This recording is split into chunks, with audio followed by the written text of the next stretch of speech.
বিরতির পর স্বাগত। এবার যে নজর রাখতেই হয়, কারণ বিতর্কিত প্রাক্তন ক্রিকেটার আজহারউদ্দিনকে মন্ত্রী করতে চাইছে এবার কংগ্রেস। আগামী শুক্রবার শপথ নিতে পারেন প্রাক্তন ভারত অধিনায়ক।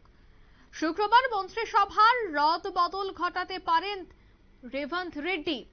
রেবন্ত রেড্ডির সরকার এবার মন্ত্রিসভার রদবদল ঘটাতে পারে। আর অন্যদিকে খবর আসছে যে প্রাক্তন ক্রিকেটার আজহারউদ্দিন, তাকে এবার মন্ত্রিসভার সদস্য করতে চাইছে কংগ্রেস। বিস্তারিত জানবো, টেলিফোন লাইনে যুক্ত হয়ে গেছে প্রতিনিধি শেখ মনিরুল। মনিরুল, ঠিক কি আপডেট পাচ্ছ?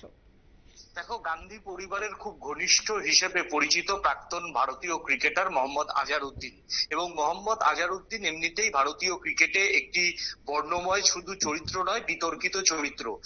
তিনি বহুদিন ভারতীয় ক্রিকেট থেকে কিন্তু সাসপেন্ড ছিলেন ঘুষ কেলেঙ্কারির পরে।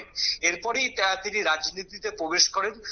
জাতীয় কংগ্রেসের হয়ে তিনি রাজনীতি করেন। বর্তমানে তিনি জিতেছেন, তেলেঙ্গানা রাজ্য থেকে তিনি জিতেছেন, এবং সেই জায়গাতে শোনা যাচ্ছে যে আজহারউদ্দিনকে একেবারে গান্ধী পরিবার মিনিস্টার করার সিদ্ধান্ত নিয়ে নিয়েছে। এবং রেবন্ত রেড্ডি আগামী শুক্রবার, মানে তোমার হচ্ছে তেলেঙ্গানার মুখ্যমন্ত্রী রেবন্ত রেড্ডি আগামী শুক্রবার তার মন্ত্রিসভায় রদবদল ঘটাচ্ছে। সেই মন্ত্রিসভাতেই তোমার হচ্ছে আজহারউদ্দিনকে জায়গা দিতে চলেছে। আজহারউদ্দিন নিজে ঘনিষ্ঠ মহলে জানিয়েছে তিনি গান্ধী পরিবারের কাছে ক্রীড়া এবং যুব কল্যাণ বিষয়ক এবং আইটি মন্ত্রী সেখানকার তিনি ইচ্ছা প্রকাশ করেছেন। এখন দেখার যে তার ইচ্ছাকে মান্যতা দিয়ে শেষ পর্যন্ত এআইসিসির নির্দেশে রেবন্ত রেড্ডির সরকার তাকে কোন দপ্তর নেয়। তবে যতদূর সম্ভব আইটি, যুব কল্যাণ দপ্তর এবং সেই সঙ্গে ক্রিকেট দপ্তর, তিনি মানে স্পোর্টস দপ্তর, মার্জনা করবেন স্পোর্টস দপ্তর তিনি চেয়েছেন। এখন এই দপ্তরগুলো আদৌ তিনি পান কিনা এখন সেটাই দেখার। অন্যদিকে এই বিষয়ে কি আজহারউদ্দিনের পক্ষ থেকে কোনো ধরনের বক্তব্য উঠে এসেছে? দেখো, আজহারউদ্দিন একটা সময় তেলেঙ্গানা যে তোমার হচ্ছে ক্রিকেট সংস্থার সেখানের তোমার হচ্ছে প্রধান ছিলেন, এবং তার অ্যাডমিনিস্ট্রেশন সামলানোর যথেষ্ট অভিজ্ঞতা রয়েছে। তিনি ভারতীয় ক্রিকেট দলের প্রাক্তন অধিনায়ক ছিলেন।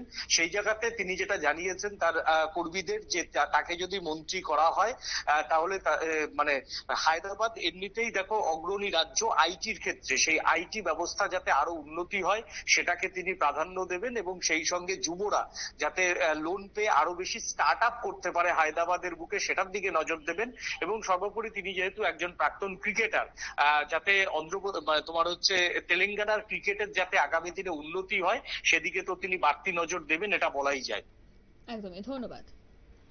অর্থাৎ শুক্রবার মন্ত্রিসভার রদবদল ঘটাতে পারেন রেবন্ত রেড্ডি।